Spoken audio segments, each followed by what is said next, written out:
বাজার থেকে আম চলে যাওয়ার আগে একবার আমার মতো করে বানিয়ে ফেলুন আমের ভাপা দই বা স্টিম ম্যাঙ্গো পুডিং। নমস্কার বন্ধুরা, মুনমুনের পাঁচফোড়ঙ্গে সকলকেই স্বাগত। মাত্র 3টি উপকরণ দিয়ে আজ আমরা শিখব ম্যাঙ্গো ভাপা দই বা স্টিম ম্যাঙ্গো পুডিং। তাহলে আসুন শিখে নিই।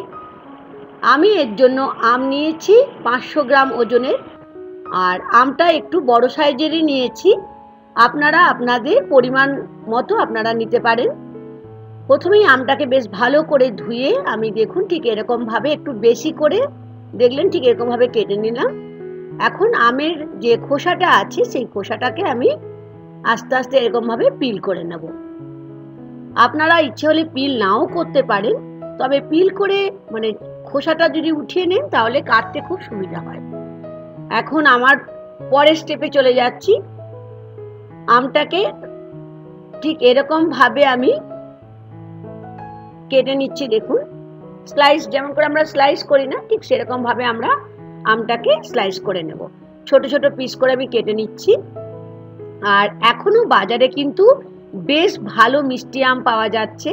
ল্যাংড়া বলুন, হিমসাগর বলুন, বা যে কোনো যেটা মিষ্টি হবে যে আমগুলো, সেই আমগুলো দিয়ে আজকে আমরা বানাবো ম্যাঙ্গো ভাপা দই বা স্টিম ম্যাঙ্গো পুডিং, যেটা বানাবার জন্য একদম নামমাত্র উপকরণ লাগবে। প্রথমেই আমি বলেছি মাত্র 3টে উপকরণ দিয়ে আজকে আমরা বানিয়ে নেব।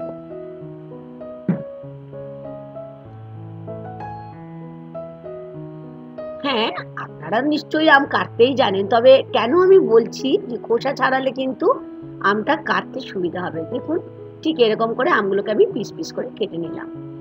এখন নিয়ে নিচ্ছি একটা মিক্সি জার। মিক্সি জারের মধ্যে আমি এখন নিয়ে নিচ্ছি বড় চামচে 2 চামচ এলাচ, কারণ আমরা এখানে এলাচের গুঁড়ো ব্যবহার করব। যদি আপনাদের কাছে এলাচ গুঁড়ো থাকে তাহলে গুঁড়ো করার দরকার নেই। দেখুন ঠিক এরকম ভাবে আমি ভালো করে গ্রাইন্ড করে নিলাম। তবে এলাচের যে খোসাগুলো আছে সেগুলোকে আমি এখন প্রথমে আলাদা করে রাখছি। আর এই খোসাগুলো দিয়ে আপনারা চায়ের বক্সে যেখানে চা পাতা রাখেন তার মধ্যেও দিয়ে রাখতে পারেন, তাহলে চা যখন বানাবেন তাহলে চাটাও খুব সুন্দর একটা গন্ধ উঠবে। এখন খোসাটাকে আলাদা করে আমি আর একবার গ্রাইন্ড করে নিলাম। একদম মিহি একটা এলাচের পাউডার করে নিলাম। দেখেই বুঝতে পারছেন কতটা মিহি হয়েছে, কারণ এলাচের পাউডারটা আমাদের ভাপা দইয়ের ক্ষেত্রে, আমের দইয়ের ক্ষেত্রে লাগবে। এখন সেম মিক্সি জারের মধ্যে নিয়ে নিচ্ছি আমি যেগুলো আমের যে পিসগুলো আমি কেটে রেখেছিলাম সেগুলো নিয়ে নিচ্ছি। আর এলাচের করার পরে কিন্তু এটা করবেন, তাহলে কিন্তু আমটা তো খুব সুন্দর একটা এলাচের গন্ধ থাকবে। আমি দেখিয়ে দিচ্ছি, দেখুন ঠিক এরকম ভাবে আমটাকে আমি মিক্সি জারের মধ্যে পাল্প তৈরি করে নিলাম। আপনাদের যদি বিটার থাকে বিটার দিয়েও বানাতে করতে পারে, তো মিক্সিতে করলে জিনিসটা অনেক বেশি স্মুথ হয়। এখন আমি নিয়ে নিচ্ছি এখানে একটা কাঁচের বোল, মানে কাঁচের পাত্র, তার মধ্যে যে ম্যাঙ্গো পাল্পটা করেছি সেটাকে নিয়ে নিলাম। এখন নিচ্ছি আমি 2 কাপ দই, যেটা জল ঝরানো দই। অবশ্যই জল ঝরানো দই নিতে হবে, আর জল ঝরানো দই না নিলে কিন্তু পুডিংটা একদমই ভালো হবে না। আর তার সাথে নিচ্ছি কনডেন্স মিল্ক, মানে মিল্ক মেড 3/4 কাপ। যেহেতু আমি এখানে 500 গ্রাম আম নিয়েছি তাই নিয়েছি 2 কাপ বড় কাপে জল ঝরানো দই আর 3/4 কাপ মিল্ক মেড। এই 3টে প্রধান উপাদান লাগবে আজ আমাদের ম্যাঙ্গো ভাপা দই করতে। এখন নিয়ে নিচ্ছি ছোট চামচের 1 চামচ এলাচ গুঁড়ো। এলাচ গুঁড়োটা দিলে খেতে খুবই ভালো লাগবে। আর যদি মনে করেন আপনারা না দেবেন না, নাও দিতে পারেন, তবে দিলে ভালো লাগবে। এখন সব কিছু ইনগ্রেডিয়েন্টস একসাথে নিয়ে বেশ ভালো করে একটু সময় হাতে নিয়ে কিন্তু আমাদের এটাকে ফেটিয়ে নিতে হবে। দেখে বুঝতে পারছেন আস্তে আস্তে কালারটা কিন্তু চেঞ্জ হয়ে যাচ্ছে। যখন দেখবেন একটা সম্পূর্ণ কালারটা চেঞ্জ হয়ে গেছে, একটা স্মুথ টেক্সচার এসছে, তখনই বুঝতে পারবেন আমাদের ব্যাটার রেডি। আমি এখানে নিচে একটা কেক টিন। কেক টিনটা খুব ভালো করে আমাদের প্রথমেই গ্রিস করে নিতে হবে। আমি অল্প ঘি দিয়ে কেক টিনটাকে গ্রিস করে নিচ্ছি। আপনারা চীনামাটির পাত্র ব্যবহার করতে পারেন, তবে আমি এখানে কেক টিন ইউজ করছি। আর নিলাম কেক তৈরি করার জন্য বাটার পেপার, সেটা গোল করে আমি কেটে নিয়ে ঠিক দেখুন ঠিক এরকমভাবে আমি কেক টিনের মধ্যে নিয়ে নিলাম। এখন এইদিকে আমি গ্যাস ওভেনটা জ্বালিয়ে দিলাম, আর গ্যাস ওভেন জ্বালিয়ে দিয়ে আমি একটা স্টিমার বসিয়ে দিচ্ছি। তাতে নিয়ে নিলাম বড় কাপের 3 থেকে 4 কাপ জল। জলটা এখন ঢাকা দিয়ে একটু গরম হতে দেব, মানে ফুটতে দেব। আর এইদিকে আমি দেখিয়ে দিচ্ছি কেক টিনের মধ্যে, যেটা আমি কেক টিনটা রেডি করে রেখেছিলাম ম্যাঙ্গো পুডিং করব বলে, তার মধ্যে আগের থেকে যে মিক্সচারটা রেডি করেছিলাম সেই মিক্সচারটা ধীরে ধীরে ওর মধ্যে আমি দিয়ে দিলাম। দেখলেন কত সহজে আর কত কম উপকরণ দিয়ে আজ আমরা একটা ভীষণ ভীষণ বাঙালিদের পছন্দের, বাঙালিদের কেন সকলেরই ভীষণ পছন্দের একটা ডেজার্ট রেসিপি বানিয়ে নিচ্ছি।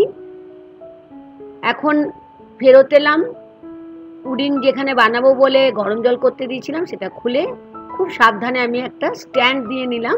এই স্ট্যান্ডের উপরে বসিয়ে নিচ্ছি পুডিং করার জন্য যে কেক টিনের মধ্যে আমি মিক্সচারটা নিয়েছিলাম সেটা নিয়ে নিলাম।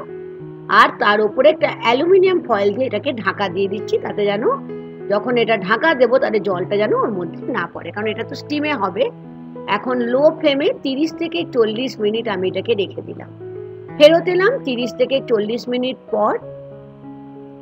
এখন গ্যাস ওভেনটা বন্ধ করে দিয়ে কমপ্লিটলি এটাকে আমাদের ঠান্ডা করে নিতে হবে, কোনোভাবেই যেন এটা গরম না থাকে।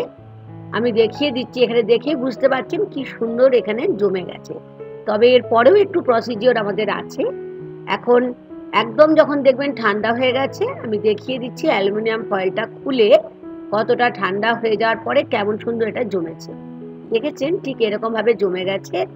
তবে আমাদের এটাকে আরো বেশ কিছুক্ষণ ফ্রিজে রাখতে হবে। নর্মাল ফ্রিজে রাখলেই হবে, ডিপ ফ্রিজে রাখার কোনো দরকার নেই। ফ্রিজে রাখলাম আমি 4 থেকে 6 ঘন্টা।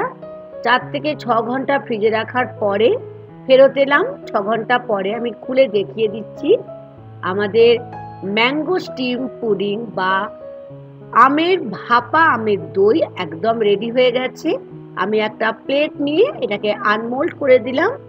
দেখলেন কত সহজেই খুলে গেল। এখন ওপরে যে বাটার পেপারটা আছে সেটাকে আমাদের উঠিয়ে নিতে হবে। খুব সাবধানে আমাদের বাটার পেপারটাকে উঠিয়ে নিতে হবে। এখন যেমন করে আমরা কেক কাটি ঠিক এরকম ভাবেই ম্যাঙ্গো ভাপা দই বা স্টিম পুডিংটাকে আমরা নিজেদের পছন্দ মতো সাইজে আমি কেটে নেব। আমি ঠিক এরকম ভাবে কাটলাম, আপনারা আপনাদের পছন্দ মতো সাইজে কেটে নিতে পারেন। এখন আমি আমের কিছু টুকরো আগের থেকে রেখে দিয়েছিলাম, সেগুলো দিয়ে এটাকে খুব সুন্দর করে আমি এটাকে সাজিয়ে দিচ্ছি। আপনারা ইচ্ছে হলে ড্রাই ফ্রুটস দিয়েও সাজাতে পারেন। কেমন লাগলো আজকের ম্যাঙ্গো ভাপা দইয়ের রেসিপি বা স্টিম ম্যাঙ্গো পুডিং? আশা করি ভালো লেগেছে। ভালো লাগলে বন্ধুরা লাইক আর শেয়ার করতে ভুলবেন না। নতুন বন্ধু হলে সাবস্ক্রাইব করে আমার চ্যানেলটিকে নেওয়ার অনুরোধ থাকলো। আজ এই পর্যন্ত বন্ধুরা, আবার দেখা হবে অন্য আরেকটি ভিডিও নিয়ে। Thank you.